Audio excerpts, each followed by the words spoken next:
A homeless veteran stood at a street-side hot dog cart on a freezing afternoon, counting the last few coins in his trembling hand. He was not trying to buy food for himself. He was trying to feed Baxter, his old German shepherd, the loyal dog who had stayed beside him through hunger, cold nights, and years of being forgotten.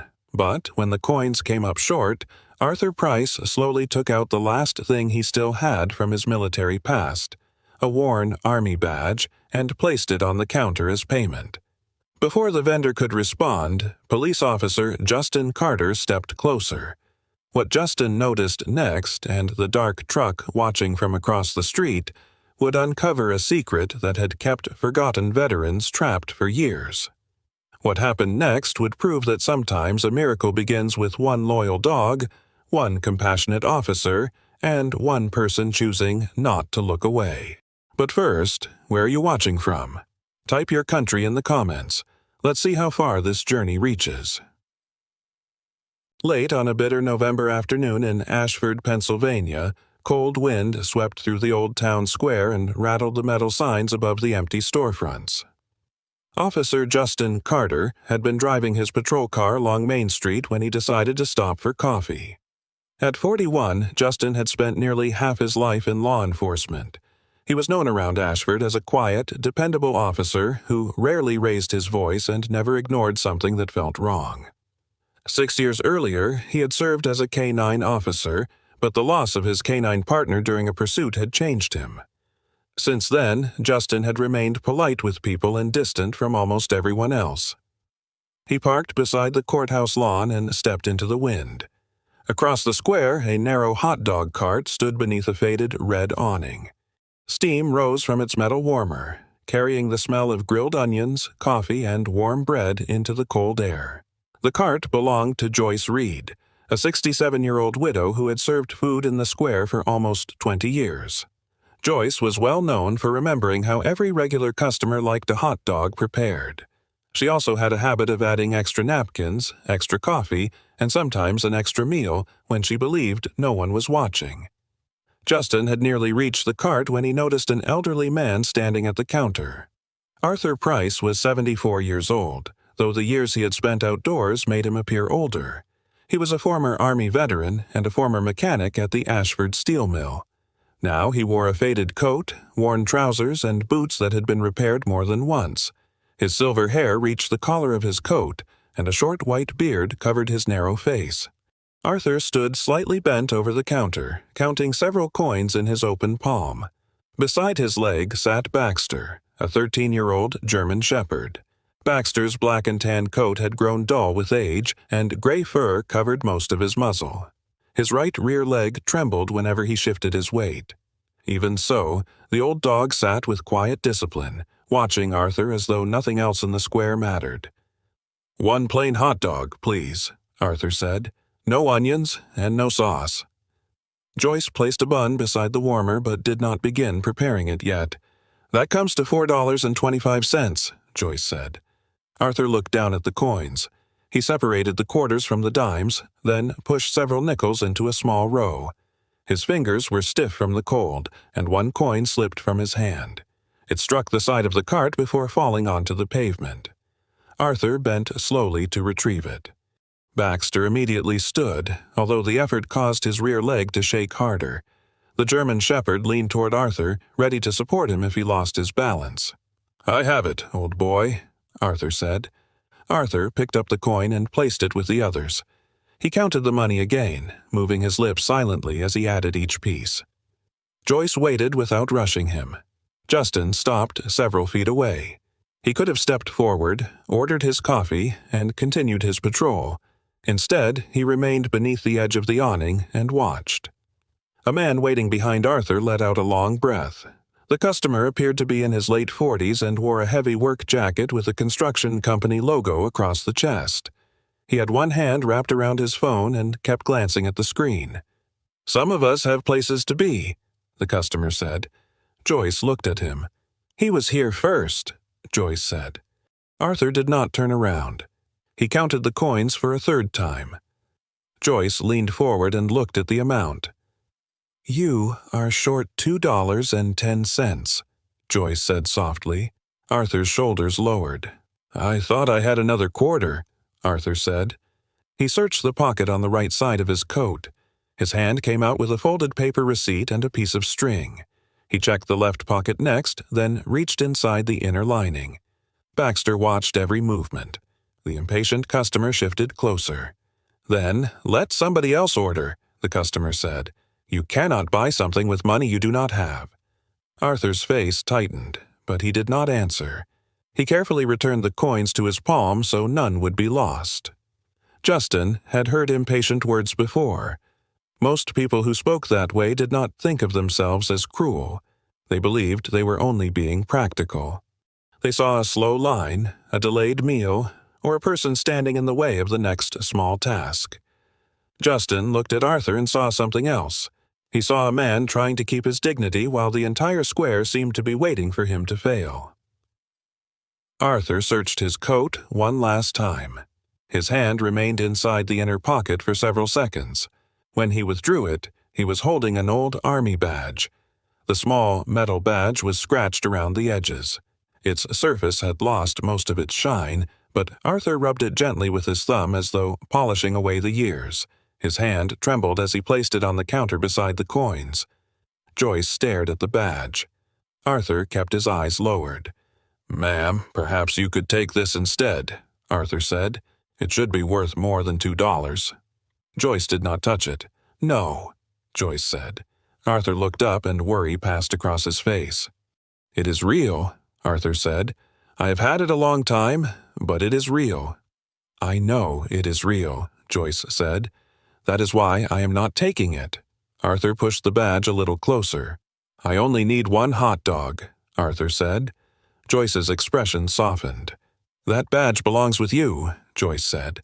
Arthur glanced down at Baxter. The dog was still sitting close to his leg, though his body looked thin beneath his aging coat. "It is not for me," Arthur said.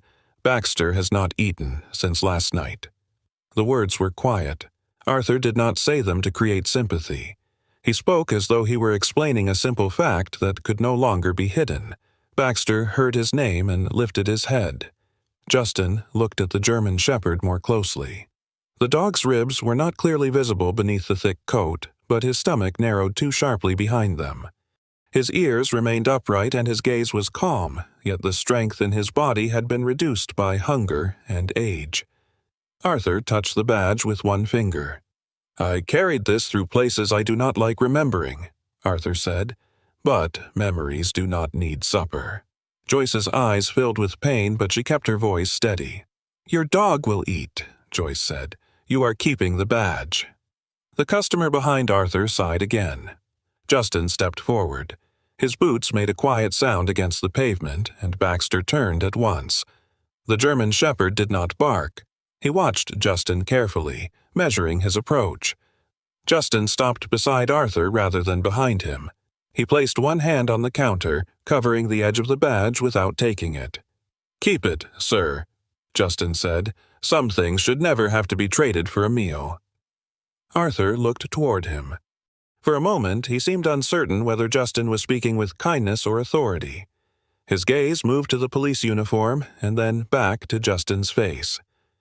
"I was not asking anyone for charity," Arthur said. "I know," Justin said.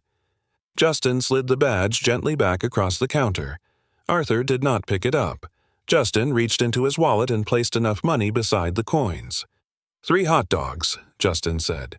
"2 coffees." Joyce nodded and turned toward the warmer. Arthur shook his head immediately. "No, officer," Arthur said. "1 is enough." "3," Justin said.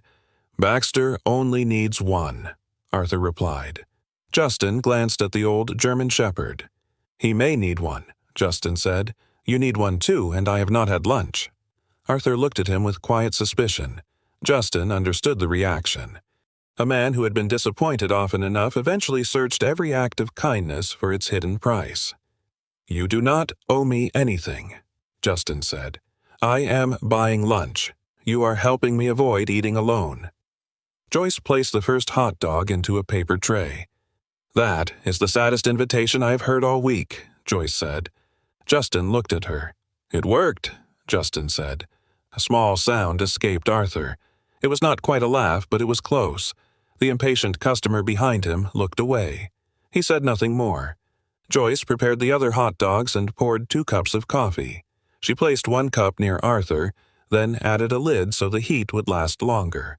Arthur finally took the army badge from the counter. He wiped the bottom of it against his sleeve and returned it to the inner pocket of his coat. When the food was ready, Arthur did not touch the hot dog meant for him. Instead, he carried the first tray to a wooden bench beside the cart. Baxter followed slowly, favoring his right rear leg. Arthur sat and placed the tray on the ground. Only then did he break the hot dog into small pieces. He tore each piece carefully, making sure none were too large for Baxter to chew.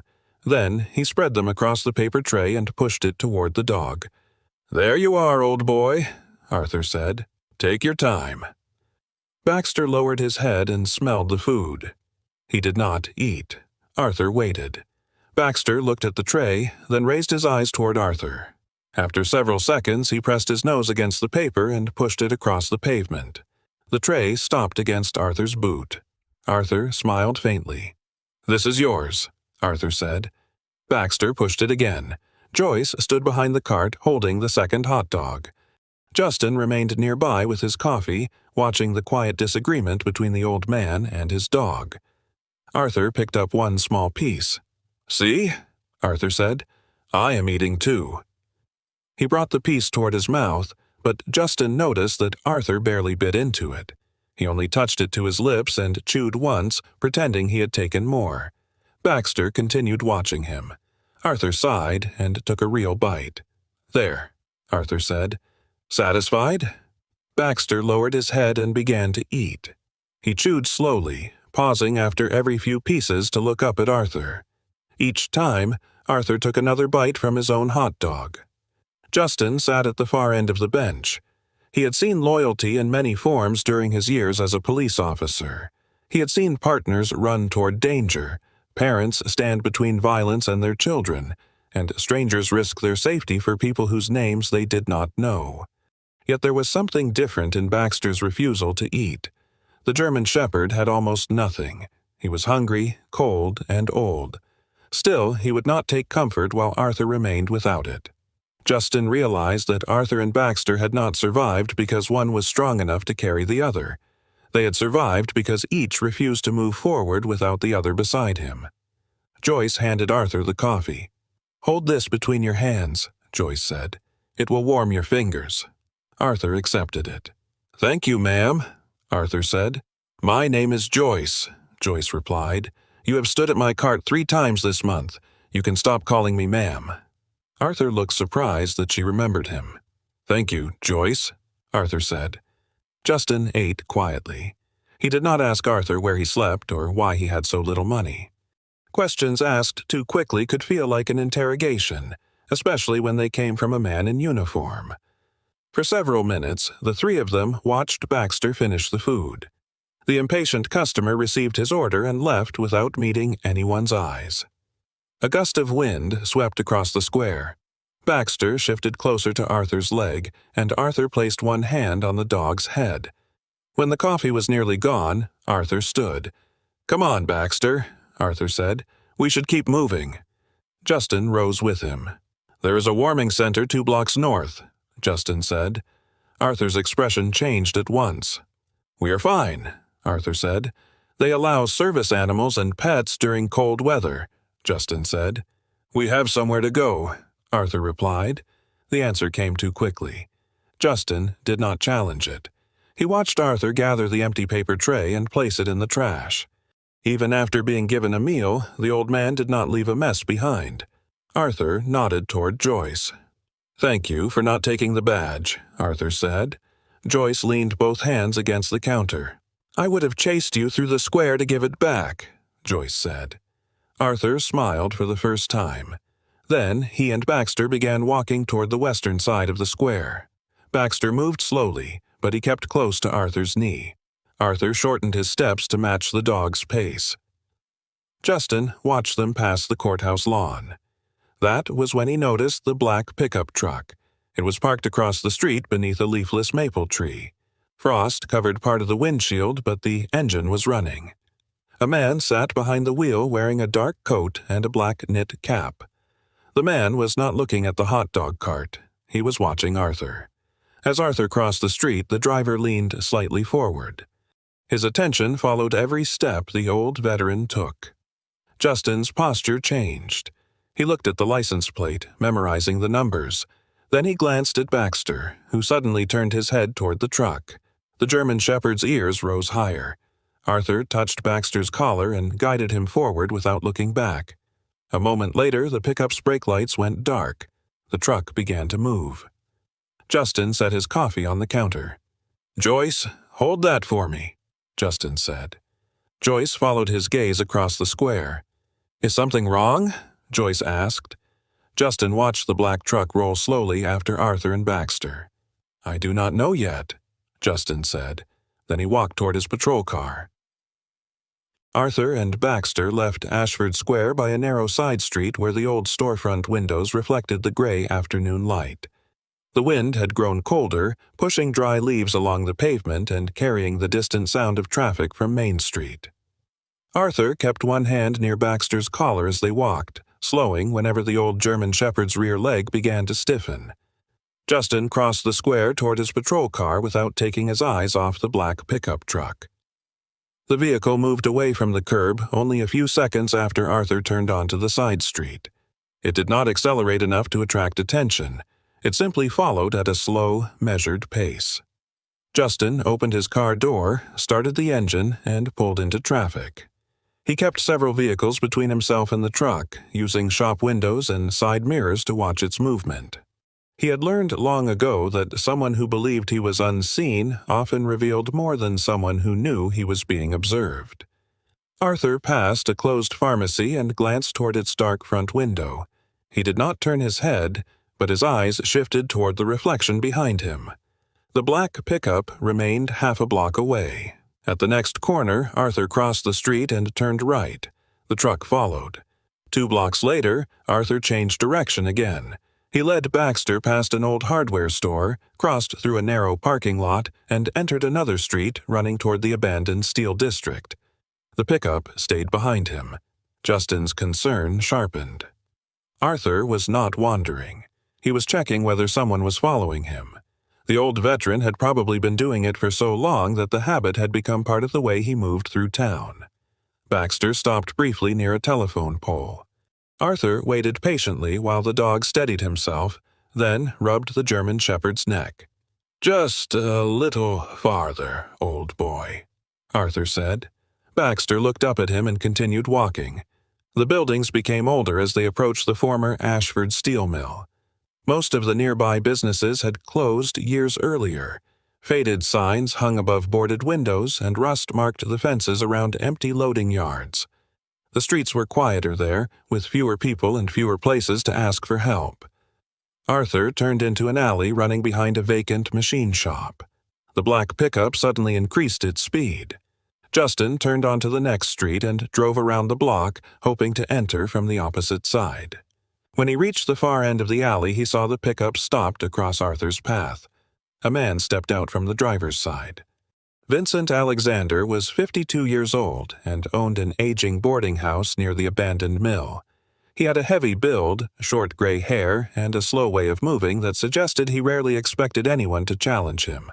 His business was known around town as a place where people with nowhere else to go could rent a room cheaply, though Justin had never been called there on an official complaint. Vincent closed the truck door and stood between Arthur and the open street. Arthur stopped at once.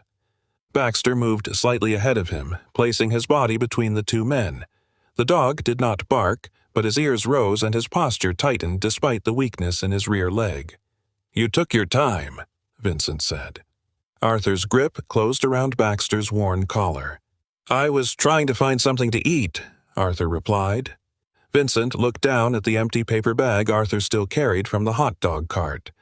"You received your payment this morning," Vincent said. "I want what you owe me." "My card would not work," Arthur said. "The machine rejected it." "That is not my problem," Vincent replied. Arthur lowered his voice. "I told you the account was locked," Arthur said.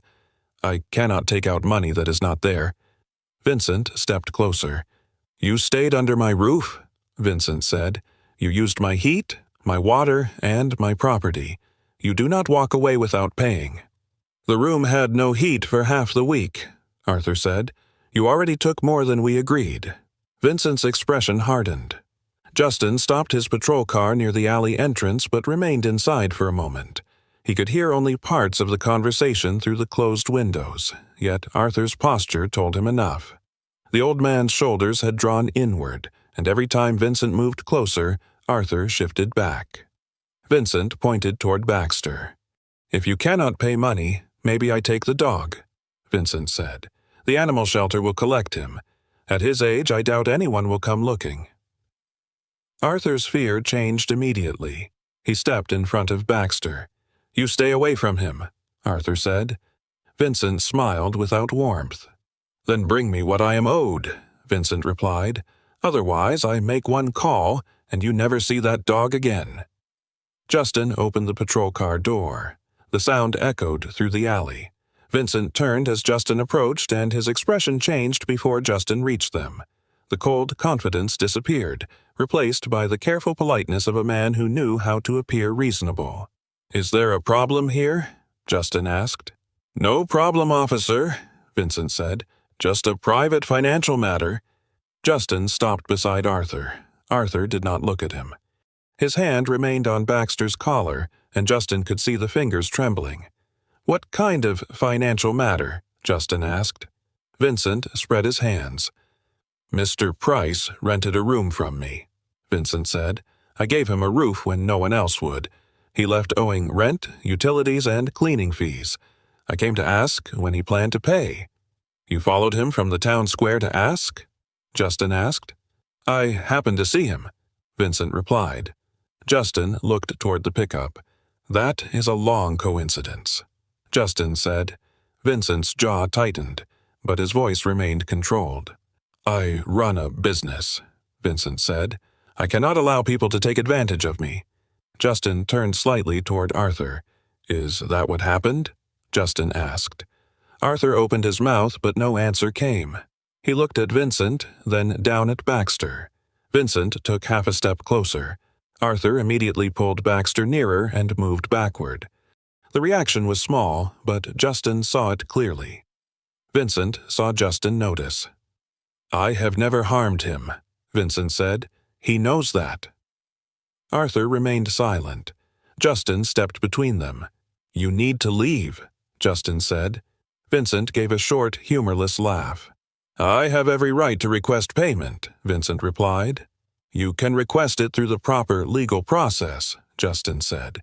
You cannot follow an elderly man into an empty alley and threaten to take his dog. I did not threaten anyone, Vincent said. I heard enough, Justin replied. Vincent looked past Justin toward Arthur.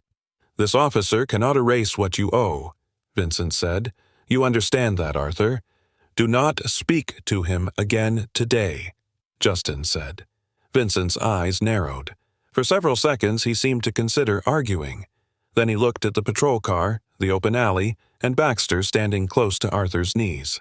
Vincent stepped backward. Fine, Vincent said. We can handle this another way.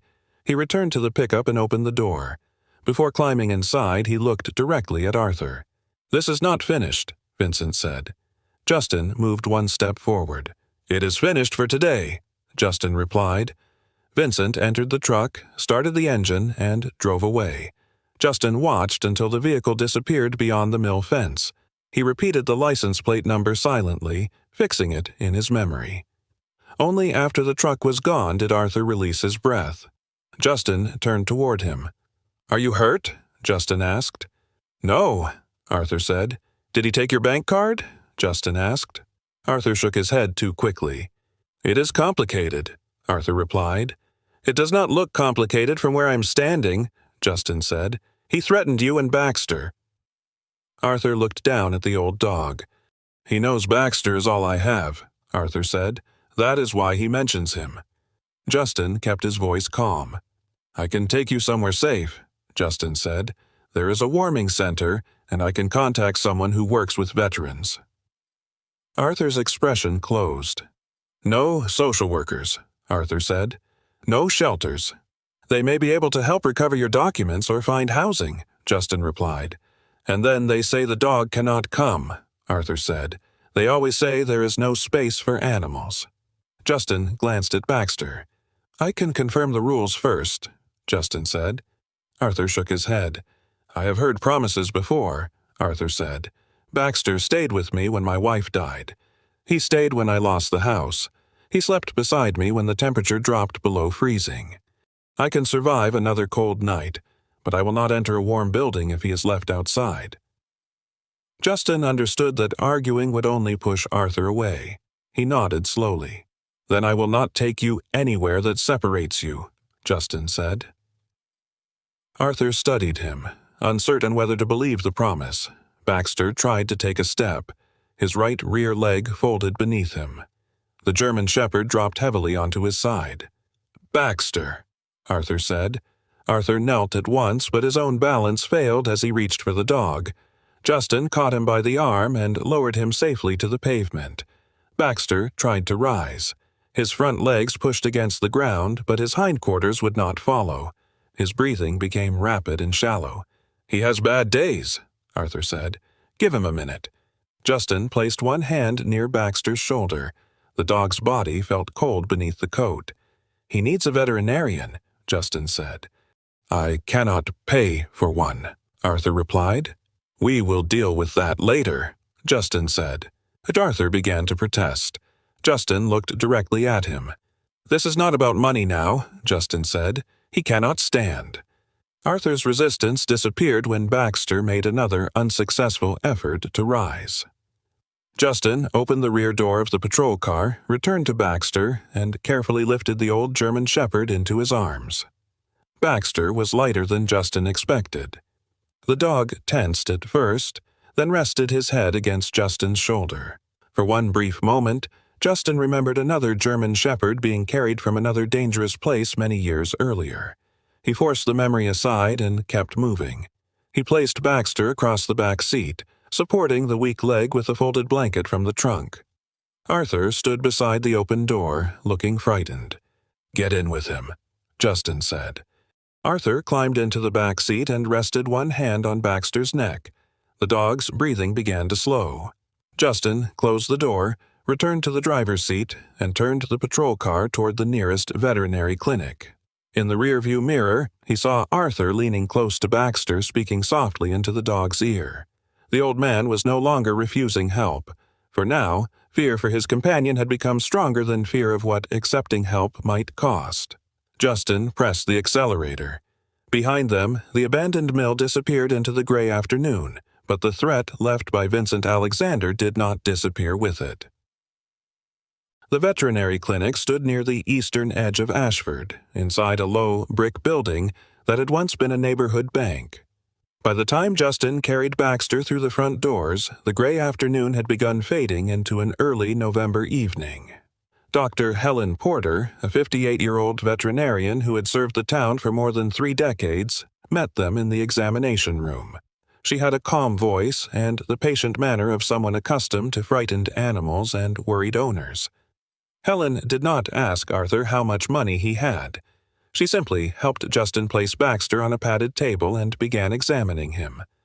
Arthur stood close enough to touch the old German Shepherd but kept his hands clasped together as if he feared one wrong movement might make the situation worse. Helen listened to Baxter's heart, checked his gums, and gently moved each leg. When she reached the right rear hip, Baxter pulled away and released a low sound of discomfort. "He has severe arthritis," Helen said. "The joint is badly inflamed, and the muscles around it have weakened."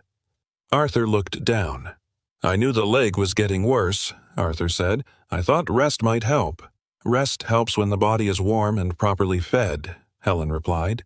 "He has also lost too much weight." She ran a hand over Baxter's ribs, then checked the loose skin near his shoulder. "He is mildly dehydrated," Helen said. "Not enough to cause immediate collapse, but enough to make everything harder on him." Justin watched Arthur's face tighten. "How long has he been sleeping outside?" Helen asked. Arthur did not answer at first. "A few weeks," Arthur said quietly. Helen looked at him. "More than a few?" Helen asked. Arthur nodded.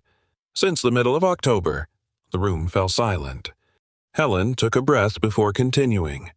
"Cold pavement, poor nutrition, and constant movement have made the arthritis worse," Helen said. "The good news is that he still has strength. His heart sounds steady and he is alert. With warmth, regular meals, water, and medication, he can improve." Arthur lifted his eyes. "How much improvement?" Arthur asked. "He may never move like a young dog again," Helen said, "but he can be more comfortable. He can walk without collapsing so often. He can have good months, perhaps good years, if his living conditions change." Arthur understood what she had not yet said. "And if they do not?" Arthur asked. Helen did not soften the truth. "If he remains outside through winter, I do not believe he will survive it." Arthur placed one hand on Baxter's head. The dog immediately leaned into the touch. Justin had seen people receive difficult news in many forms. Some argued. Some denied it. Arthur did neither. He stood very still, absorbing the weight of the words as if they confirmed something he had already feared. Helen prepared fluids and medication. Baxter remained calm while she worked, though his eyes followed Arthur around the room. Justin stepped into the hallway and called the Ashford Veteran Support Office. Jordan Coleman answered after the second ring. Jordan was 29 years old and worked as a case coordinator for veterans facing housing emergencies. He was known for working longer hours than his position required, though his efforts were often slowed by limited funding and layers of paperwork.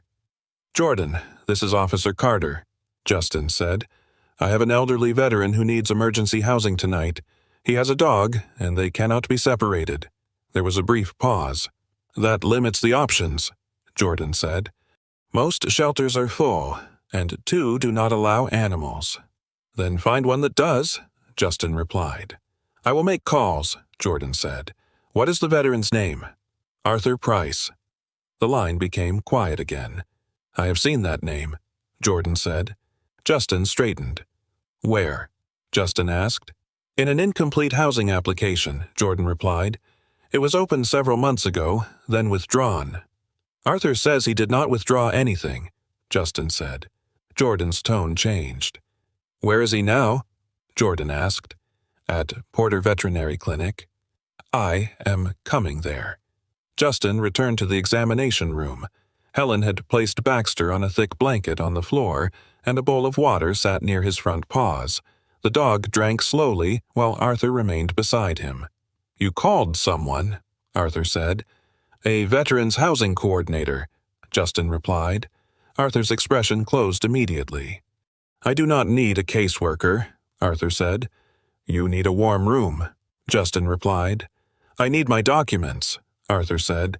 Justin pulled a chair closer but did not sit. "What happened to them?" Justin asked. Arthur looked toward the door, though Vincent was nowhere near the building. For several seconds, he said nothing.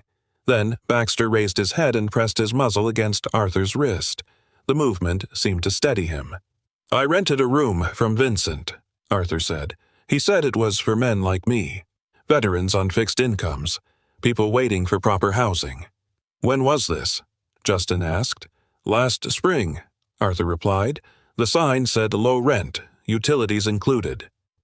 Arthur's voice remained controlled, but each sentence became harder to speak. "The first month was not bad," Arthur continued.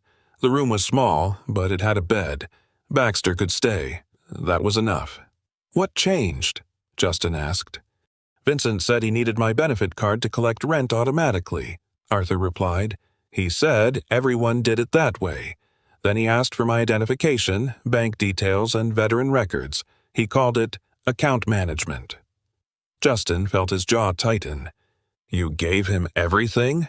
Justin asked.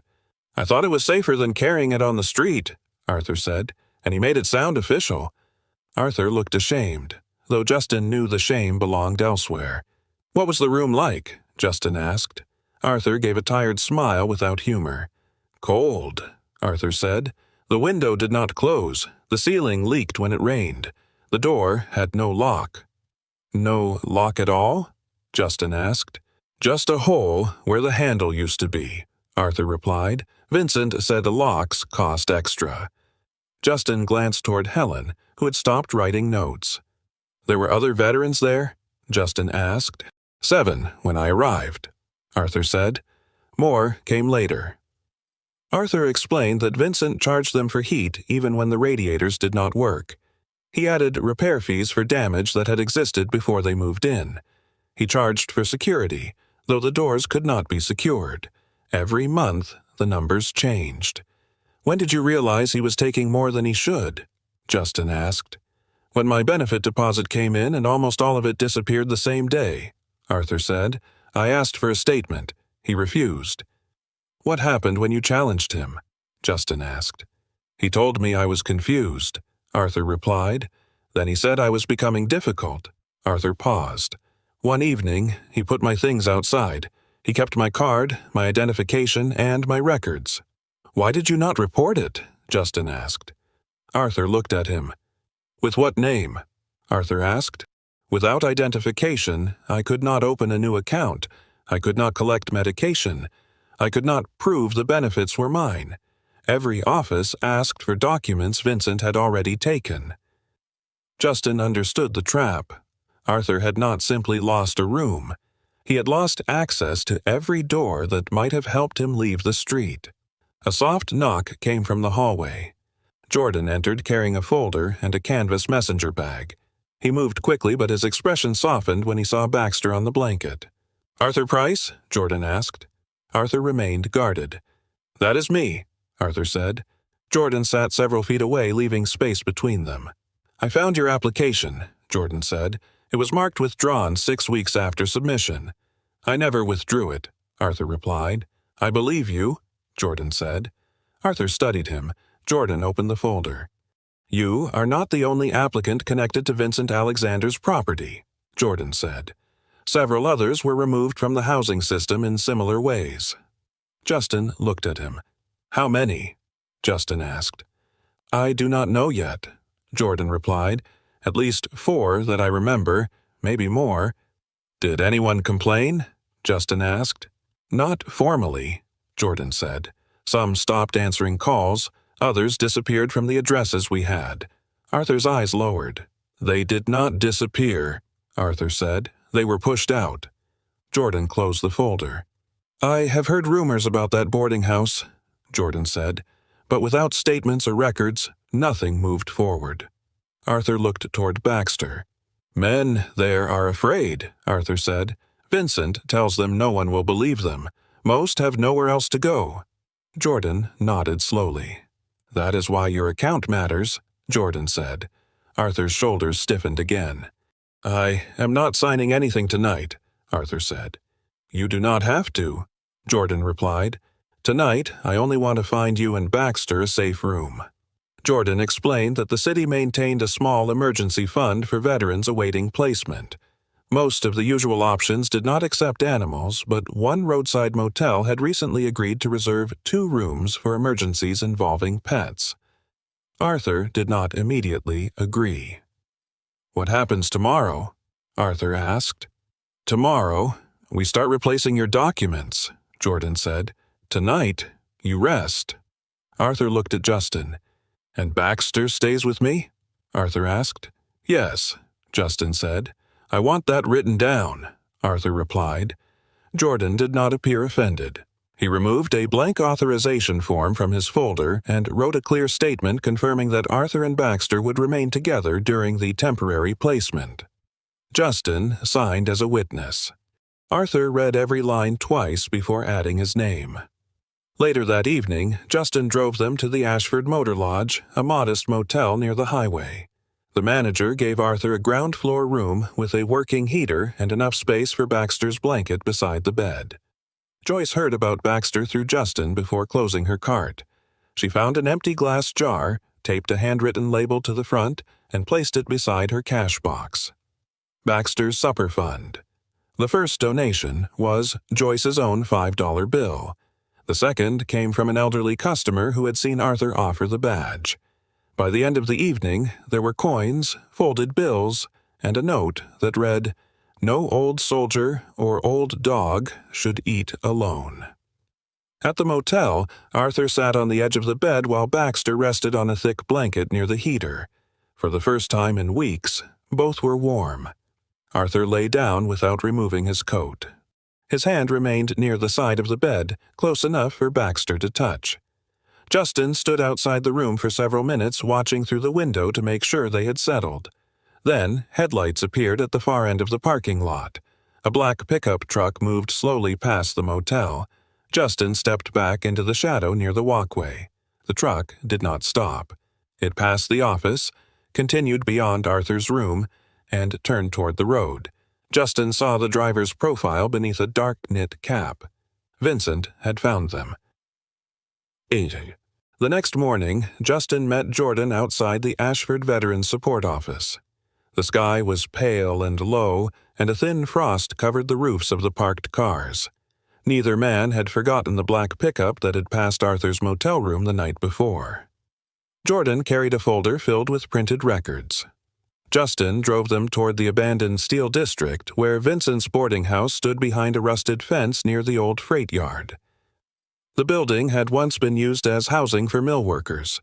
Its red brick walls were stained by years of rain, and several windows had been covered with clear plastic from the inside. A narrow yard separated the building from the street. The only entrance was blocked by a tall chain-link gate secured with a new padlock.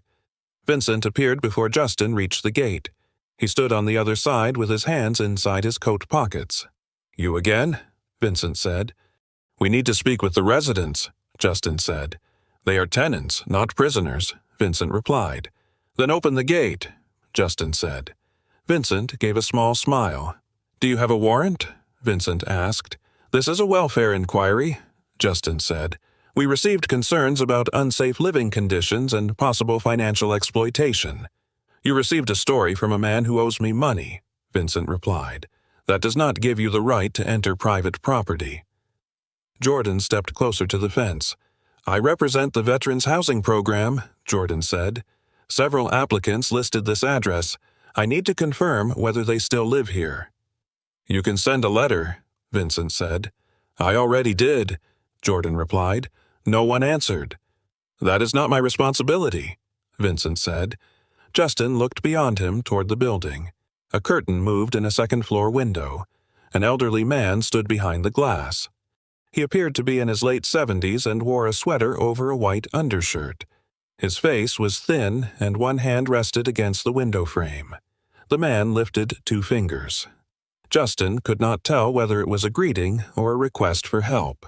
Vincent turned his head. The curtain closed at once. Another face appeared briefly in a ground-floor window. An older woman looked toward Jordan, then stepped backward when Vincent glanced in her direction. "You said they are free to come and go," Justin said. "They are," Vincent replied. "Why is the gate locked from your side?" Justin asked.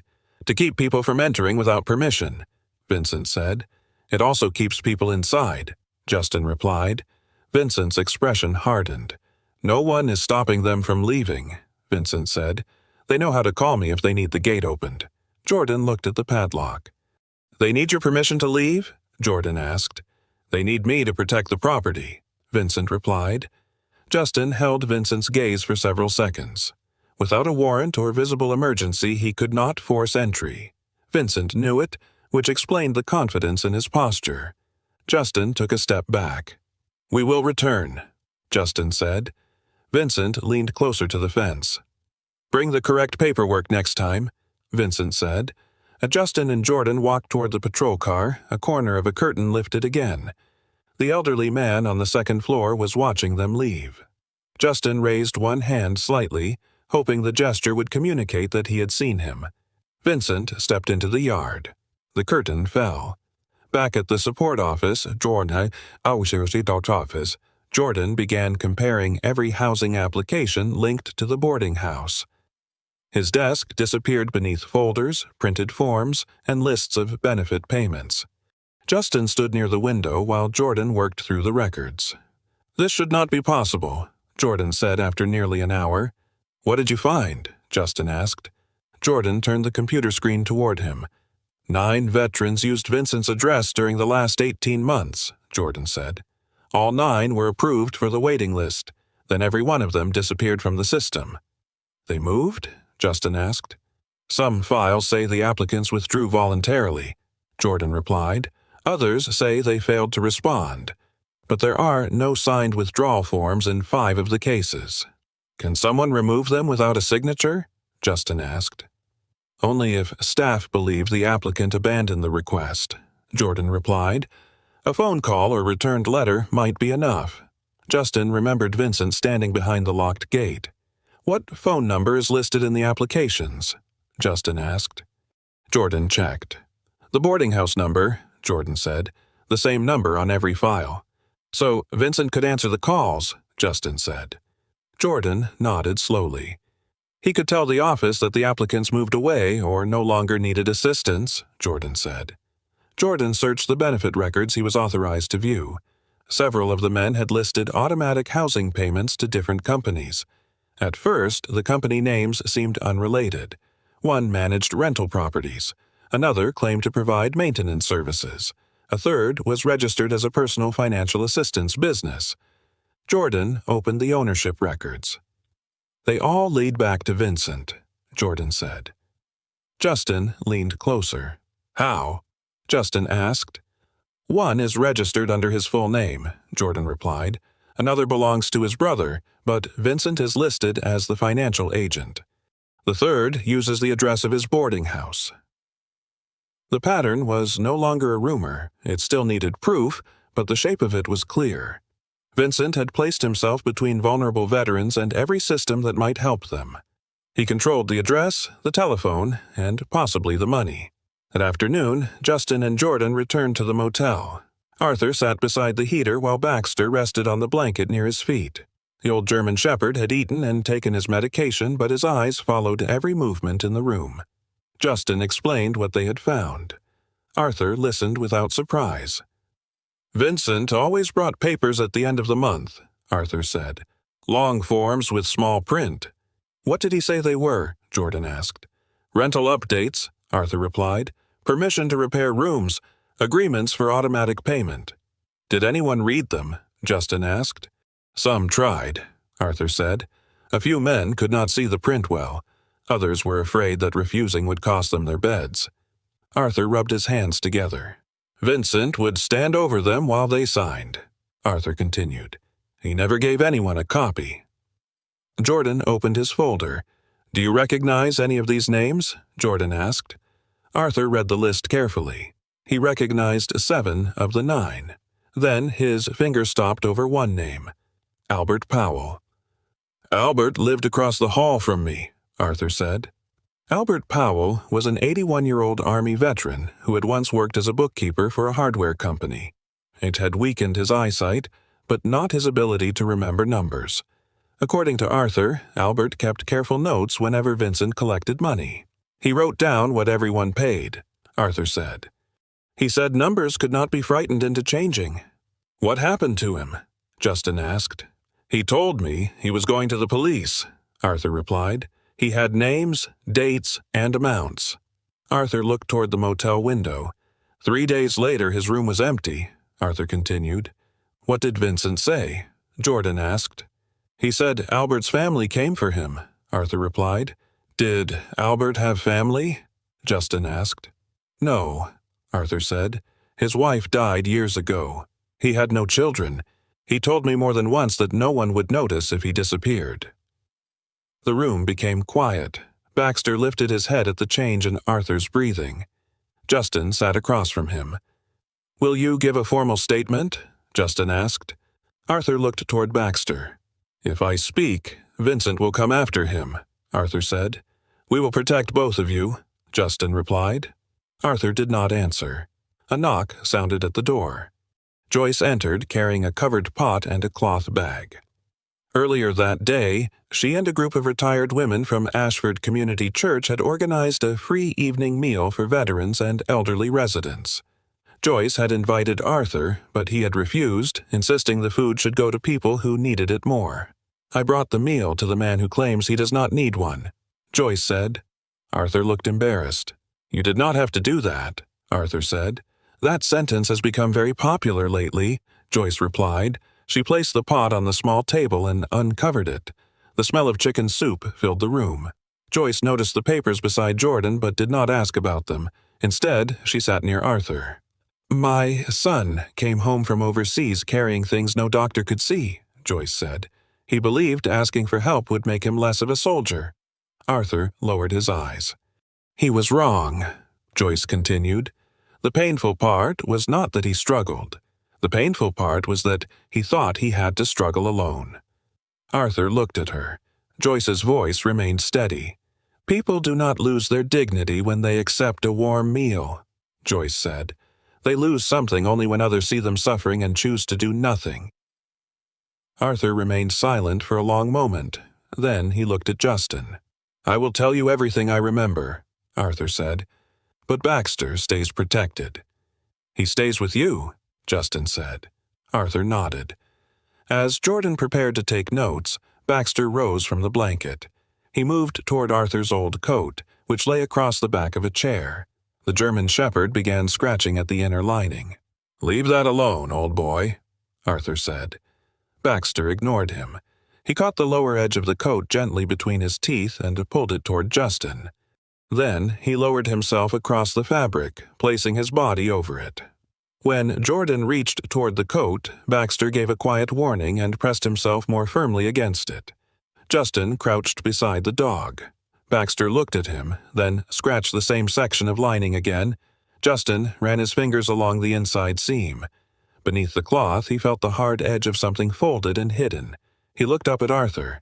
"There is something inside this coat," Justin said. Arthur's face lost its color. Baxter lowered his head over the hidden object, guarding it as though he had been waiting for someone trustworthy enough to notice. Justin kept one hand near Baxter's shoulder while the old German shepherd lay across Arthur's coat. The room had gone quiet. Even Joyce stopped moving near the table, and Jordan lowered his pen as he watched the dog guard the same section of fabric. "There is a seam here that does not belong," Justin said. Arthur stared at the coat. The stitching along the inner lining was uneven and darker than the original thread. Someone had closed the fabric by hand using short, hurried loops that pulled the material slightly out of shape. Jordan leaned closer, but did not touch it. "Did you sew that?" Jordan asked. Arthur did not answer. Baxter lowered his head over the coat and kept his eyes on Justin. The dog did not appear aggressive. He seemed to be waiting for permission from the only person whose decision mattered. Justin looked at Arthur. "I will not open it without your approval," Justin said. Arthur rubbed both hands over his face. He appeared less frightened of the hidden object than of what might happen once it was seen. "Albert gave me something," Arthur said at last, "a few nights before he disappeared." "What did he give you?" Justin asked. "A list," Arthur replied. Joyce sat down slowly. Arthur looked toward the motel window before continuing. "Albert told me Vincent had started checking his room," Arthur said. "He believed Vincent knew he had been writing things down. Albert needed somewhere else to hide the paper." Arthur rested one hand on Baxter's back. "He chose me because Baxter always slept beside this coat," Arthur continued. "No one could move it without waking him." Baxter's tail touched the carpet once as though he recognized the story. "Why did you never bring it to the police?" Jordan asked. Arthur's expression tightened. "Vincent followed me," Arthur said. "He knew where I ate, where I slept, and which offices I visited. He told me no one would believe a homeless man accusing a property owner." Justin studied him. "And you believed him," Justin said. "I had no identification, no address, and no account in my own name," Arthur replied. "Vincent had all of those things. I had an old coat and a dog." Justin understood why Arthur had kept silent. Fear did not always look like panic. Sometimes it looked like patience stretched across too many nights. "May I open it now?" Justin asked. Arthur hesitated, then nodded. "Yes," Arthur said, "but carefully." Justin took a small folding knife from his pocket and cut only the loose thread. Baxter watched every movement. When the seam opened, Justin reached beneath the lining and felt a thin, folded object. He pulled out a piece of paper wrapped in waxed food packaging. The outer layer was stained and worn, but it had kept the paper inside dry. Jordan cleared a space on the table. Justin unfolded the document carefully. Names filled the page in narrow columns. Beside each name were room numbers, benefit deposit dates, expected payment amounts, and larger sums marked as collected. Some entries had initials next to them. Others carried notes such as heat fee, repair charge, security, or late payment. Jordan read the first several lines. "These amounts match the dates in the housing records," Jordan said. Justin pointed to a repeated number. "What does this column mean?" Justin asked. Arthur leaned closer. "That was what each man actually paid Vincent," Arthur said.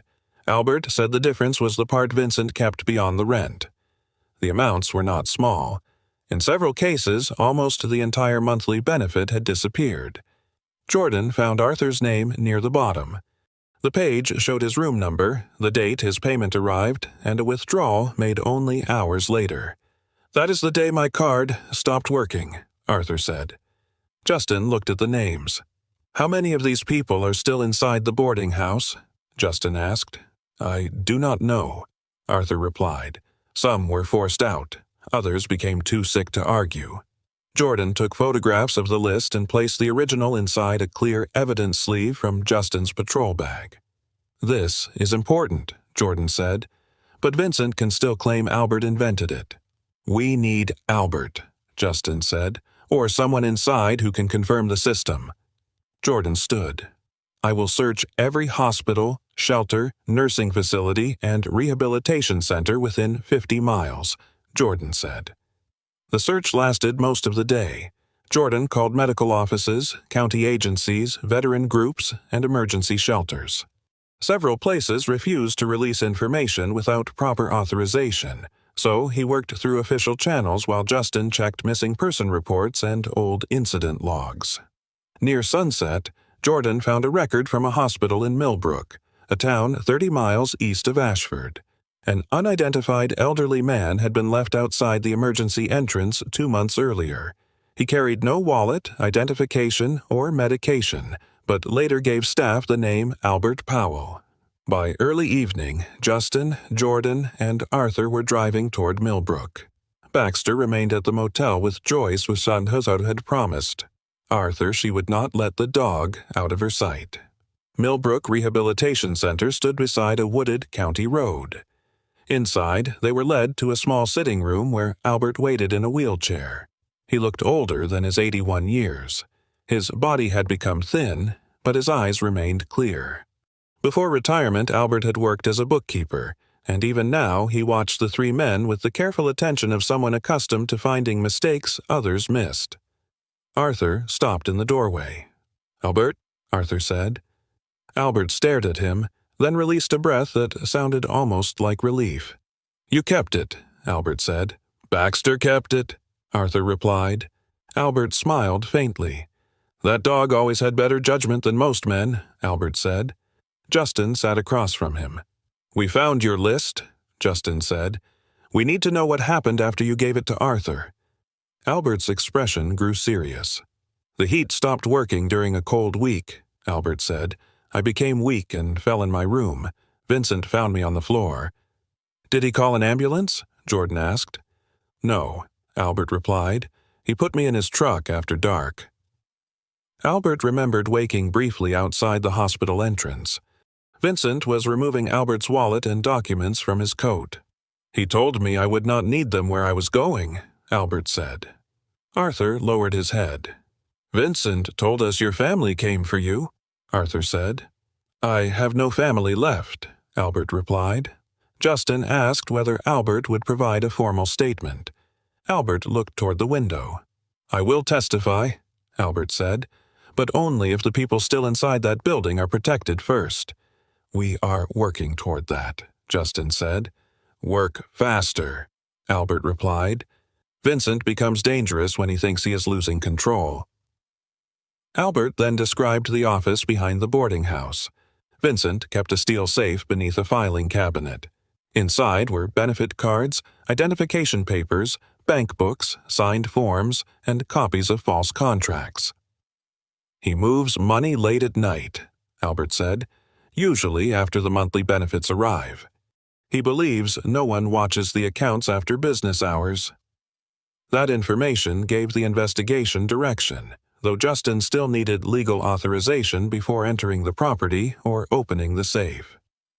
When they returned to Ashford, Joyce was standing at her cart beside the glass donation jar. It was nearly full. News of Baxter and Arthur had spread through town. Some people had brought cash. Others left bags of dog food or envelopes marked for veterinary care. Joyce had placed a second sign beside the jar: food and medicine for pets, living beside people without homes. Not everyone approved. A retired store owner standing near the cart shook his head. "People who cannot feed themselves should not keep animals," the man said. Joyce looked directly at him.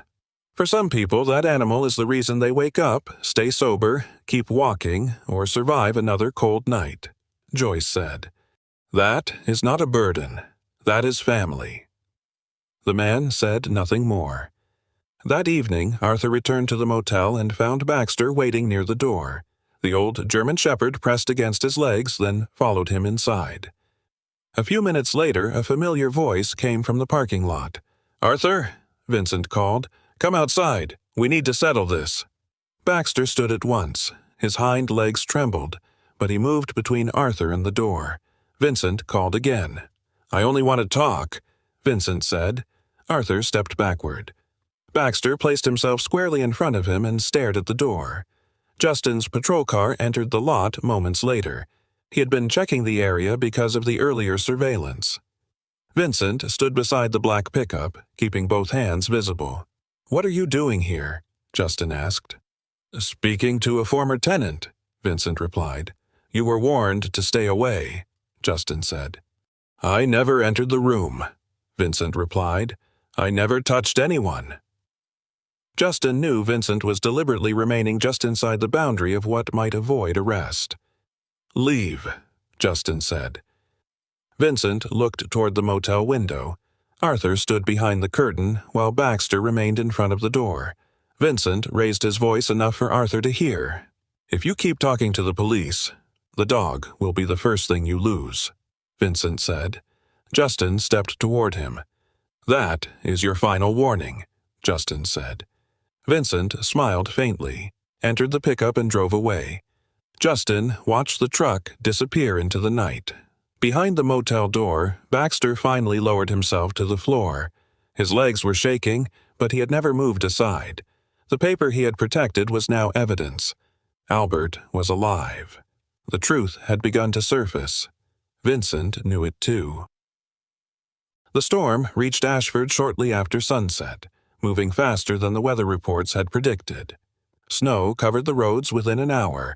Ice formed along the sidewalks, and several neighborhoods lost power as heavy branches fell across electrical lines. By 8 o'clock, the temperature had dropped far below freezing, turning the old steel district into a dark field of empty buildings and frozen streets. Arthur was sitting beside Baxter at the motel when an old cell phone began vibrating on the small table. The device had been given to him by Jordan that afternoon so he could contact Justin without using the motel office. Arthur did not recognize the number. He answered cautiously. "Arthur, it is Samuel," a weak voice said. Samuel Hodge was a 76-year-old former Navy electrician who still lived in Vincent's boarding house. Arthur remembered him as a quiet man with heart trouble who avoided conflict whenever possible. "Samuel, where are you?" Arthur asked. "At the house," Samuel replied. "The heat stopped hours ago." Arthur sat straighter. "Did Vincent call anyone?" Arthur asked. "No," Samuel said. "He locked the gate. He says no one leaves until morning." In the background, Arthur heard coughing and the uneven sound of someone breathing. "How many people are inside?" Arthur asked. 7, Samuel replied. "Mr. Harris has pain in his chest. Leonard fell near the window. He is not answering us now." Arthur looked at Baxter. The German shepherd raised his head, sensing the fear in Arthur's voice. "Call an ambulance," Arthur said. "I tried," Samuel replied. "Vincent took the main phone. This one has almost no battery." Arthur stood. "Stay near Leonard if you can," Arthur said. "Help is coming." The line ended. Arthur called Justin at once. Within minutes, Justin was driving through the storm toward the old steel district. Jordan followed in a city vehicle while an ambulance and a rescue truck moved behind them with warning lights flashing through the snow. Mara Ellis, a 45-year-old emergency medical technician with nearly 20 years of field experience, led the ambulance crew. She had treated cold exposure before and knew the residents inside the boarding house could not wait for normal procedures if the building had lost heat. Justin had asked Arthur to remain at the motel, but Arthur refused. "They may trust me before they trust anyone else," Arthur said. Justin finally agreed on the condition that Arthur remain near the patrol car with Baxter. By the time they reached the boarding house, the storm had almost erased the road behind them. Snow pressed against the fence and the building stood in darkness except for one weak light near the rear office. The main gate was locked. Vincent appeared on the other side wearing a heavy coat and holding a flashlight. "You need to leave," Vincent said. "This is private property." Justin approached the gate. "We received a medical emergency call from inside," Justin said. "Open it." "There's no emergency," Vincent replied. "The power is out all over town. Everyone is fine." Jordan stepped beside Justin. "One resident reported chest pain and another may be unconscious," Jordan said. Vincent shook his head. "They are old men who complain whenever the temperature changes," Vincent said. "I checked on them." "Then open the gate so the medical team can confirm that," Justin said. Vincent looked toward the ambulance. "No one enters without a warrant," Vincent said. "This is not a property inspection," Justin replied. "This is an emergency response." Vincent remained where he was. Behind him, movement passed across a second-floor window. A hand touched the glass, then disappeared. Justin gripped the fence. "Open the gate, now," Justin said. Vincent raised the flashlight. "I know my rights," Vincent replied. "You cannot force your way inside because someone made a confused phone call." Justin recognized what Vincent was doing. Every minute spent arguing gave him more time to hide records, move money, or prepare another explanation. Near the patrol car, Arthur held Baxter's leash with both hands. The old German shepherd stood close to him, his coat dusted with snow. Baxter suddenly lifted his head. His ears turned toward the ground-floor windows. Then he pulled forward. "Easy, Baxter," Arthur said. The dog ignored him. Baxter moved toward the fence, favoring his weak rear leg but pulling with surprising strength. Arthur followed carefully, trying not to lose his footing. Baxter stopped near the far end of the yard and began barking at a window covered in fog and frost. It was not the uncertain warning he had given before. The sound came sharp and repeated, directed at one exact place. Justin turned. "What does he see?" Jordan asked. Baxter barked again and pulled toward the window. Justin moved along the outside of the fence until he found a narrow angle through the glass. He wiped frost from the outer surface with his glove. At first, he saw only a dim room. Then a pale hand became visible on the floor near the bottom of the window. It did not move. Justin turned toward Vincent. "There is someone down," Justin said. Vincent stepped backward. "You cannot know that," Vincent replied. "I can see him," Justin said. Justin looked at the rescue captain. "Cut the lock," he ordered. Vincent moved toward the gate. "You do that, and I will file charges," Vincent said. The rescue crew placed a heavy cutter around the chain. The metal snapped with a sharp sound, and the gate swung open. Justin entered first, followed by Mara, Jordan, and the rescue team. The air inside the building was almost as cold as the air outside.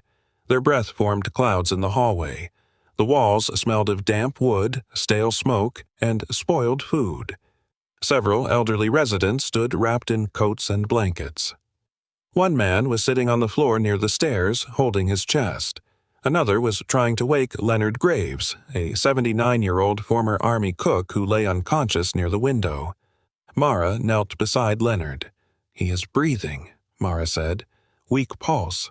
We need oxygen and heat now." The medical team placed Leonard on a stretcher and carried him toward the ambulance. Another responder began examining the man with chest pain. As the residents realized Vincent could no longer stop them from speaking, their fear began to break. "He keeps our cards," Samuel said. "He takes the money before we see it," another man added. "He said we would lose our rooms if we called anyone," a third resident said. Jordan moved from person to person, recording names and making sure no one was left alone. Justin checked the rooms. Several doors had no working locks. Blankets were wet from leaking windows. Food in the shared kitchen had spoiled after the power failed, and one small electric heater had been connected to a damaged extension cord. Near the rear office, Justin heard a drawer slam. He turned. Vincent was inside, pulling documents from a filing cabinet and forcing them into a large canvas bag. Cash, bank books, and plastic cards were visible near the top. "Stop," Justin said. Vincent looked toward the rear door. Then he ran. Justin followed him through the office, but Vincent reached the outside door first and pushed into the storm. Arthur stood near the patrol car with Baxter. The moment Vincent appeared, Baxter recognized him. The German Shepherd pulled so hard that the leash slipped from Arthur's gloved hand. "Baxter!" Arthur called. Baxter moved into the yard. His rear leg nearly folded beneath him, but he recovered and placed himself directly between Vincent and the open gate. He barked once, loud and deep. Vincent stopped. The bag hung from one hand. Baxter did not attack. He stood with his body low and his eyes fixed on Vincent. His legs trembled from pain and cold, but he refused to move. "Get that dog away from me," Vincent shouted. Arthur stepped forward. "Stay, Baxter," Arthur said. Baxter remained exactly where he was. Vincent took one step toward the gate. The dog barked again. Vincent changed direction, trying to move around him. His boot landed on a sheet of ice hidden beneath the snow. He lost his balance and fell hard onto one knee. The canvas bag struck the ground, spilling envelopes, cash, and several benefit cards across the snow. Justin reached him seconds later. "Do not move," Justin said. Vincent tried to rise, but Justin secured his arms and placed him under arrest. Nearby, Jordan began gathering the scattered documents while another officer watched the residents being moved to warm vehicles. Vincent looked toward Arthur. "This proves nothing," Vincent said. Arthur stood beside Baxter, one hand resting on the dog's back. "You were wrong," Arthur said. "Someone did believe us." Inside the office, Justin found the steel safe Albert had described. With the evidence already visible and the emergency entry documented, investigators opened it under police supervision. The contents confirmed everything. There were dozens of identification cards, benefit cards, bank books, forged rental agreements, signed withdrawal forms, and payment records connected to Vincent's companies. A separate folder listed late-night transfers made on the same dates veterans received their monthly benefits. Jordan stood beside the open safe in silence. "These are the names that disappeared," Jordan said. Justin looked at the residents being helped into the rescue vehicles. "They did not disappear," Justin replied. "Someone hid them." Outside, Baxter finally lowered himself into the snow. Arthur knelt beside him and wrapped both arms around his neck. "You did enough, old boy," Arthur said. Baxter rested his gray muzzle against Arthur's shoulder. Vincent was placed in the back of a police vehicle. The last residents were taken to the hospital or emergency shelter, and Leonard reached medical care before the cold could stop his heart. By midnight, the boarding house stood empty. For years, Vincent had controlled people through locked gates, stolen documents, and the belief that no one would listen. That control ended on the coldest night Ashford had seen in years, when an old German Shepherd heard what everyone else had nearly missed and refused to step aside. By the week after the storm, the boarding house near the old steel district had been sealed by the city.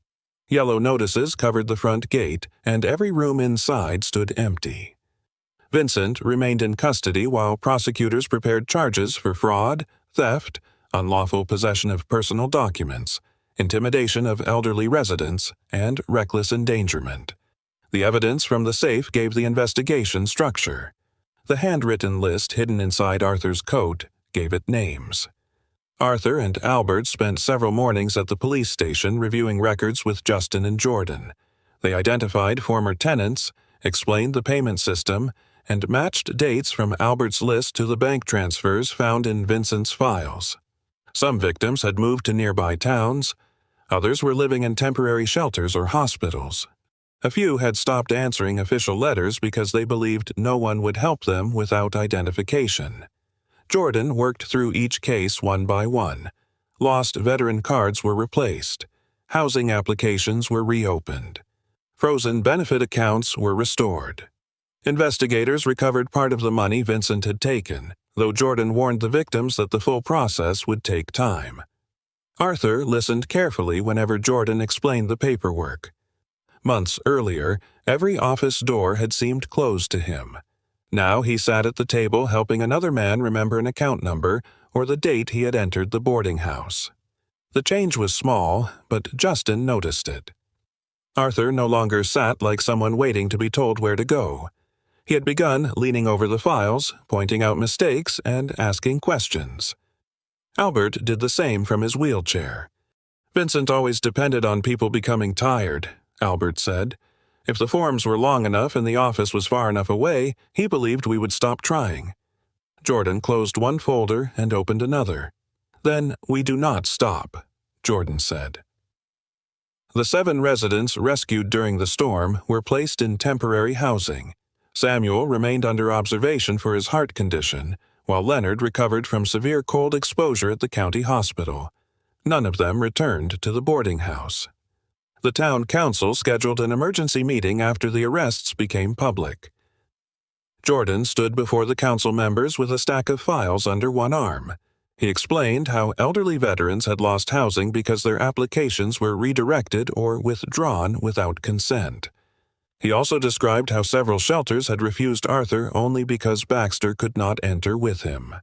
Councilwoman Evelyn Shaw, a 64-year-old retired school principal who now led the town's housing committee, listened without interruption. She had spent years dealing with limited budgets and knew how easily good plans disappeared beneath procedure. "What exactly are you asking us to approve?" Evelyn asked. "Emergency housing that keeps elderly veterans with the animals they depend on," Jordan said. "A pet should not be the reason someone sleeps outside." One council member raised concerns about damage, insurance, and cleaning costs. Jordan did not dismiss them. "We can create rules," Jordan said. "We can require veterinary records, basic behavior standards, and support for food and medical care. What we cannot do is force people to choose between safety and the companion that kept them alive." Arthur sat in the back row with Baxter at his feet. The old German shepherd rested on a padded mat provided by the clinic. His coat looked cleaner, and he had gained enough strength to stand without immediate pain. When Arthur heard Jordan's words, he lowered one hand to Baxter's neck. The council approved the emergency program by a narrow vote. It was not a perfect solution, but it was a beginning. Joyce had already started working on another. Near Ashford Community Church stood a row of 6 small cottages built decades earlier for church caretakers. The buildings had been empty for years. Their roofs were sound, but the interiors needed repairs, and several doors had swollen shut from damp weather. Joyce convinced the church board to allow volunteers to restore them for elderly veterans. Her first announcement was made at the hot dog cart. "We need people who know how to fix things," Joyce said. "And people who know how to carry things for those who fix things." The response surprised even her. Retired carpenters arrived with toolboxes. Former painters brought ladders and drop cloths. An electrician named Howard Mills, 72, volunteered to replace the old wiring. Howard had worked for the local power company for 40 years and spoke more comfortably to damaged circuits than to strangers. A retired plumber named Frank Barlow, 69, came with his own truck and enough spare pipe to repair every sink. Frank claimed he was only helping because Joyce's coffee was free, though he stayed later than anyone else. Justin began arriving after his patrol shifts. At first, he took the jobs that kept him away from conversation. He removed damaged floorboards, reinforced porch steps, and installed railings near the bathrooms. His uniform was often replaced by an old work jacket, though he still carried the quiet attention of an officer. Baxter followed him whenever Arthur allowed it. The dog often settled near the doorway and watched Justin work. When Justin moved to another room, Baxter lifted his head and followed slowly.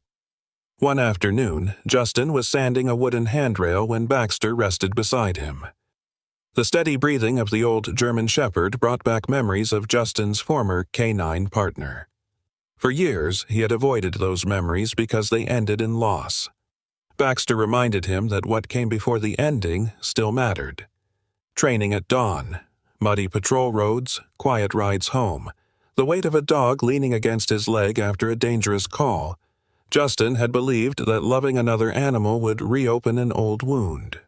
Instead, Baxter made the wound feel less like an empty place and more like proof that something valuable had once lived there. Arthur also joined the repairs. At first, everyone tried to give him only light tasks. He ignored them. When one cottage heater failed during a test, Arthur knelt beside it with a screwdriver and asked for space. His hands shook slightly, but they still remembered the work he had done for years at the steel mill. He removed the cover, cleaned a clogged line, replaced a worn connection, and restarted the unit. Warm air began moving through the room. Howard looked toward him. "You did that faster than the repair company," Howard said. "They charge by the hour," Arthur replied. "I no longer have that kind of patience." The volunteers laughed. It was the first time many of them had heard Arthur make a joke. After that, no one treated him as a guest. He repaired door hinges, adjusted radiators, sharpened old tools, and showed younger volunteers how to recognize a failing motor by sound. Each completed task changed something in him. He was no longer only the man who had offered a military badge for a hot dog. He was a mechanic again, a veteran, a neighbor whose knowledge had value. Baxter became the unofficial supervisor of the project. He usually lay in the center of the largest room, forcing everyone to walk around him. Joyce said he had chosen the safest place from which to judge their work. "He has not approved a single wall yet," Frank said one morning. Baxter opened one eye and closed it again. "That means you need another coat of paint," Joyce replied. The dog's health continued to improve. Helen adjusted his medication, and donations from Baxter's supper fund covered his food and treatment. His rear leg remained stiff, but he walked farther each day and no longer collapsed after a few steps. The fund grew beyond anything Joyce had expected. She worked with Jordan and Helen to create a formal program providing pet food, basic veterinary care, and temporary boarding assistance for people facing homelessness. The glass jar stayed on Joyce's counter, but a new sign appeared beside it. "No one walks alone." One evening, Arthur and Justin sat on the porch of the first finished cottage. Baxter rested between them, his head across Arthur's boot. The sunset spread pale gold over the roofs of Ashford. Arthur watched the dog for a long time. "He is getting older," Arthur said. Justin nodded. "So are we," Justin replied. Arthur smiled faintly, then became serious. "There may come a day when I cannot care for him," Arthur said. "I need to know he will not end up alone." Justin looked at Baxter. "If that day comes, I will be there," Justin said. Arthur swallowed. "You would take him?" Arthur asked. "I would do whatever he needed," Justin replied. "But Baxter does not need a new owner today." Arthur waited. "He needs his owner to keep getting stronger," Justin continued. "And he needs the rest of us to help you do that." Arthur looked toward the cottages where lights glowed behind newly repaired windows. For most of his life, he had believed strength meant carrying every burden alone. Baxter had never believed that. The dog had survived by staying close, leaning when necessary, and refusing to eat while the person he loved remained hungry. Perhaps people were not meant to live differently. Arthur placed his hand on Baxter's head. "We are trying, old boy," Arthur said. Justin looked across the small row of homes. Volunteers were still painting one porch. Joyce was handing out coffee. Jordan stood near a doorway checking a housing list. The town had not erased what happened. It had done something more useful. It had chosen to build after the damage. For Arthur, the new cottages meant shelter. For Baxter, they meant warmth. For Justin, they meant that grief did not have to end in distance. Sometimes healing did not arrive as a single miracle. Sometimes it came as a repaired heater, a bowl of dog food, a handrail secured to a wall, and a group of ordinary people deciding that no one in their town would be left outside again. 3 months later, spring returned to Ashford. Snow disappeared from the old sidewalks, fresh grass pushed through the churchyard, and the row of cottages near Ashford Community Church stood warm, repaired, and ready for the elderly veterans who had once believed no safe place remained for them. Arthur moved into the second cottage on a mild April morning. The house was small, but every detail had been prepared with care. A low porch step allowed Baxter to enter without lifting his weak rear leg too high. A soft bed rested beside the heater, and a fenced patch of grass behind the house gave the old German shepherd a quiet place to walk in the morning sun. Arthur stood in the doorway for several seconds after receiving the key. He looked at the clean walls, the simple furniture, and the light coming through the front window. Then he looked down at Baxter. "Well, old boy, this one has a lock," Arthur said. Baxter walked inside, moved slowly through the living room, and lowered himself onto the bed near the heater as though he had already decided the house was acceptable. Justin carried in the last box. "He approves," Justin said. "Baxter has high standards," Arthur replied. "He once rejected half a sandwich because the bread was too dry." Justin set the box on the table. "That was not standards," Justin said. "That was wisdom." Arthur smiled. The expression appeared more easily now. Near the front door, a wooden frame hung on the wall. Justin had built it from a piece of oak left over from the cottage repairs. Inside rested Arthur's old army badge, cleaned carefully but not polished enough to erase the marks of time. Beneath the badge was a small brass plate. Some memories should never have to be traded for a meal. Arthur read the words in silence. "You made this?" Arthur asked. "I had help," Justin replied. "From Joyce?" Arthur asked. "Joyce gave instructions," Justin said. "Howard did the measuring. Frank said the frame was crooked. Then everyone argued until I finished it alone." Arthur looked at him. "So, Joyce helped," Arthur said. Justin nodded. "She would say she did," Justin replied. Arthur touched the edge of the frame with one finger. Months earlier, he had placed that badge on a metal counter because Baxter was hungry.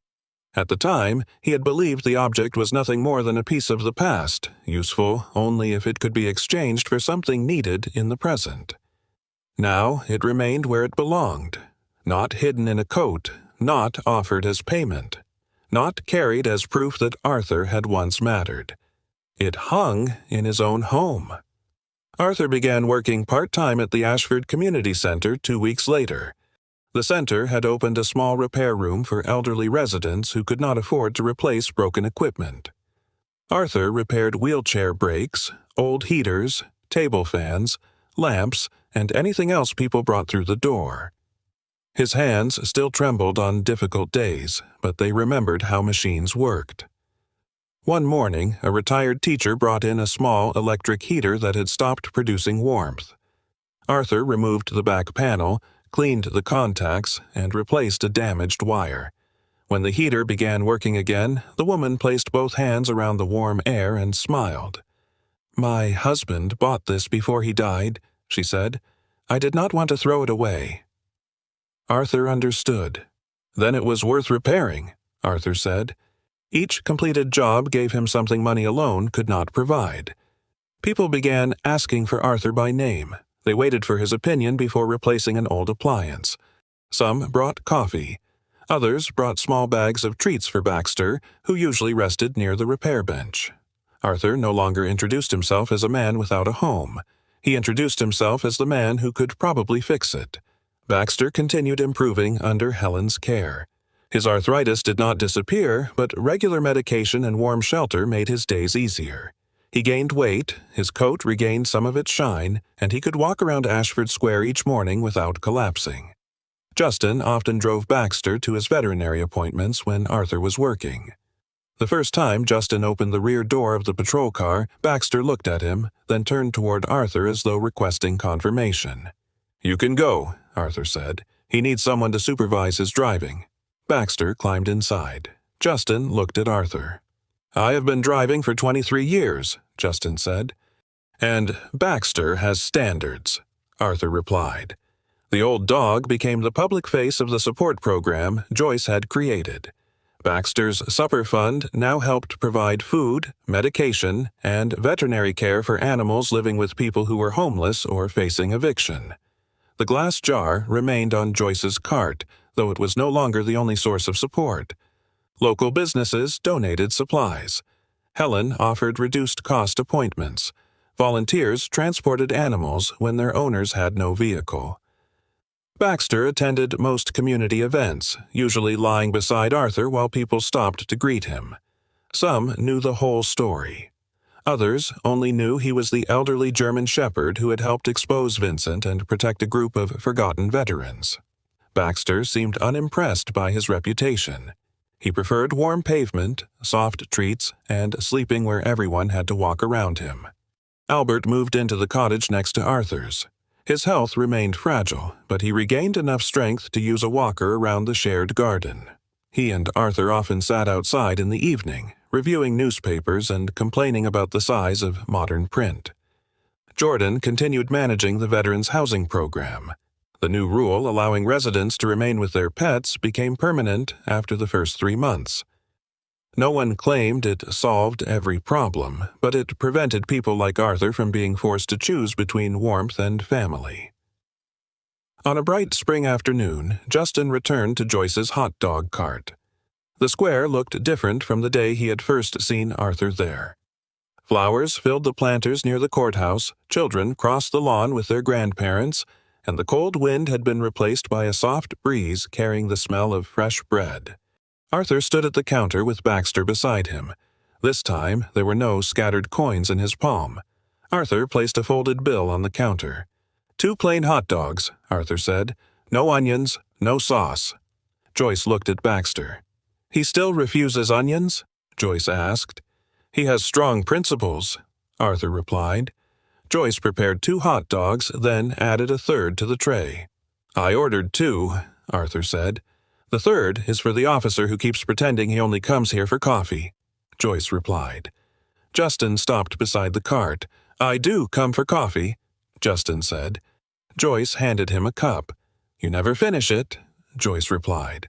"That is because something always happens," Justin said. "Today, the dangerous event is lunch," Joyce said. "Try to survive it." Arthur carried the trays to the same wooden bench where he and Baxter had eaten months earlier. He placed 1 hot dog on a paper plate in front of the dog and kept the second for himself. Baxter lowered his head and smelled the food. Then he pushed the plate toward Arthur with his nose. Arthur stared at him. "You cannot still be doing this," Arthur said. Baxter pushed it again. Justin sat at the far end of the bench, holding the third hot dog. "He is checking your work," Justin said. "I ate breakfast," Arthur replied. Baxter continued watching him. Arthur laughed, a full, warm sound that caused Joyce to look over from the cart. "All right," Arthur said. He broke both hot dogs in half, placed 1 half on Baxter's plate, and took a bite from the other. Only then did Baxter begin eating. Joyce shook her head. "If you two keep sharing everything, I will never sell the third hot dog," Joyce said. "You already gave it away," Justin replied. "That is not the point," Joyce said. People passing through the square stopped to greet Arthur. A former tenant from Vincent's boarding house shook his hand. A woman placed a few dollars into the donation jar. 2 children asked if they could pet Baxter, and Arthur showed them how to approach the old dog gently. Months earlier, people had walked past Arthur without seeing him. Now they called him by name.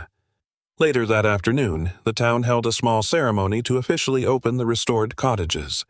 Residents, volunteers, police officers, church members, and local veterans gathered near the shared garden. Arthur wore a clean jacket with the army badge pinned above his heart. Justin stood a few feet away with Baxter resting beside his boots. As Jordan spoke about the housing program and Joyce thanked the volunteers, Justin looked at Arthur.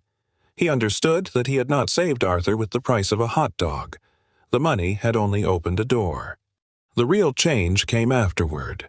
It came when Arthur chose to speak despite fear. When Baxter guarded the hidden list. When Albert agreed to testify. When Jordan refused to let missing files remain missing. When Joyce placed a glass jar on her counter and dared the town to care. Justin had only been the first person who stopped. That was sometimes all a miracle required. One person stopped, then another joined. Then a whole town remembered how to see people who had become invisible. Baxter rose slowly and walked toward Arthur. Arthur bent down and rested one hand on the German shepherd's head. The old dog leaned against him. The badge on Arthur's chest caught the afternoon light, but no one there saw it as an object that could be sold. It was a memory, a promise, proof that a man's past, dignity, and love should never have to be exchanged simply to survive another day. And perhaps that was the lesson Ashford carried forward. Kindness did not always begin with a great act. Sometimes it began with a few missing dollars, an old dog refusing to eat, and one person deciding not to look away. This story reminds us that kindness often begins in the smallest moments. A few missing dollars, an old military badge, and a loyal German shepherd refusing to eat were enough to reveal a hidden world of pain that many people had chosen not to see. Arthur did not need pity. He needed dignity, safety, and someone willing to believe him. Baxter did not need to be separated from the man he loved. He needed warmth, care, and the chance to remain beside the person who had become his whole world. Justin did not change Ashford because he was stronger than everyone else.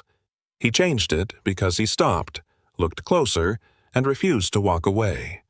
The lesson is simple. We may not be able to solve every problem, but we can notice. We can listen. We can offer help without taking away someone's pride. Sometimes one act of compassion becomes the first stone in a bridge that an entire community can cross together. What did you think about Arthur, Baxter, and Justin's journey? Do you believe animals can help people find the courage to begin again? Please share your thoughts in the comments below. If this story touched your heart, please like the video, share it with someone who still believes kindness matters, and subscribe to the channel for more stories about loyalty, courage, and second chances.